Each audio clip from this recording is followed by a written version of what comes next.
First of all, Paul, thanks for your time. I was just wondering, how did you get involved in this? Oh, I got involved many years ago when my daughter started playing football down in Blackwater, and so then I was asked to come along and help out, and then I ended up helping to manage a team, and it grew from there over the years. It was I suppose I developed a bit of a passion for it then, and alongside my daughters, and and that way. Was there a frustration about certain elements of ladies Gaelic football in terms of thinking of fixtures and facilities, having to fight with the men's game for hurling and football, for pitches and that kind of thing? Was that a problem?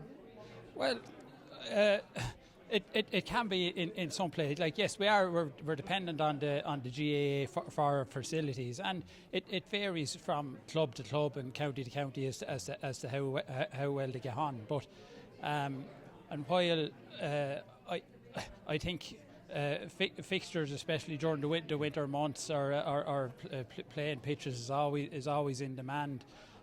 We are looked after. The clubs look after us to a great degree, and now we're coming along. We're working better with Wexford GA, and we're looking forward to building on that relationship and making it stronger. Like, okay, maybe it wasn't the best in the years behind us, but let's look forward and look to the future now and build a better future for us all.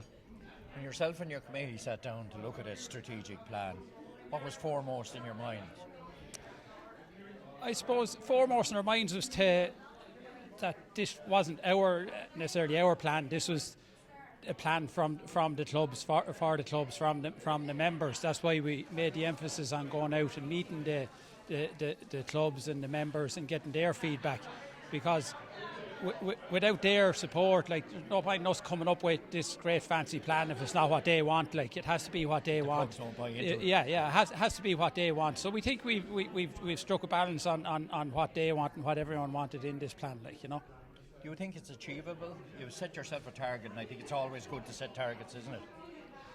It's always good to set targets. Now we've a goal post to aim for, and as in a game of football, you have to maybe adjust as you go through. But I think we'll get there. And my thing is, if we make small changes across the board, it can make like 2% of an improvement across the board can mean a massive thing. We don't have to go in and overhaul anything. Like, there's good foundations in ladies football. There's good club structures. Just if we do lots of little things better, it can make a massive difference. Now, it's a fabulous. Congratulations on the programme that you put together. What are the main features of it, Paul, without going from front page to back page? I suppose the main thing we want to do is develop the players at club level, because if we want to feed our county teams, we have to have a strong base at club level. So that'd be one of the main things. Then we'd have refereeing. GA, everyone is under pressure for referees nowadays, and we have to respect our referees more, because referees getting abuse, it's not good enough. We have to increase the standard of refereeing, but in order to do that, we have to stop abusing the referees that we have. And then, I suppose, working with the GA on the facilities. Again, working with our sponsors is very important, that we work with our sponsors, that we increase our own social media presence and do a better job. Really, it's across the board. Image as well as everything. Yeah, it's across the board. We've to raise everything that we do, fundraising, sponsorship, everything. We've just to do that a little bit better on the hall, like, really. What did you really discover when you started investigating Wexford ladies football in Wexford? What struck you? Did some things disappoint you, or were you impressed with something? No, nothing really disappointed. Like, there's a big passion there for it, I suppose. Like, we got lots of people turning up, sharing ideas, and a lot of people are very positive about a lot of things and offering new ideas. Like, we got very little negative feedback, which was great. Like, because sometimes you can go in and you can ask about improvements, whatever, and everyone will throw problems at you, but we didn't. Like, people are very supportive of it and what happens at management level in the county. So I think that was great. That, like, there is a lot of positivity out there, like.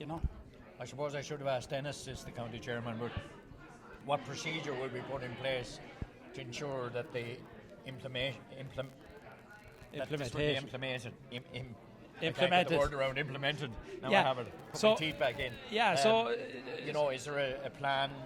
Yeah. A strategic plan will be implemented. Yeah. So the next thing we have to do now is we have 4 subcommittees to set up that's going to look after maybe 2 areas. There's eight areas in the plan. Us on the strategic planning committee will help oversee that, and so we'll drive it and we'll keep reporting back to management and to the county board on a regular basis, because as you say, it's very easy to get caught up in the day-to-day running, but we have to just keep this at the top of the agenda all the time, and we're very conscious of that and determined to do that. Well, the best of luck with it, Paul. A lot of work goes into that. Maybe people a lot of nights, meetings, and it's pretty thorough, and so it was a good investigation where Wexford Ladies football is at. And as you said, I've been saying it for years, we're in Division 3 of the league. We should be challenging at senior level. We have a lot of girls playing now, and I think that probably this strategic plan helps to bring that. I think it'll be ultimately a success. Yeah, I think it will be a success. Look, we have to build from the, as I say, from the clubs, from the younger players up, so build from the under 10s, under 12s, spread at that and build, and that'll filter up to our county teams. So really, we can't concentrate all on county teams, because we need the players, we need the base at the clubs, and that's the important thing. Without the strong base at the clubs, but I think we can do it, and thanks very much.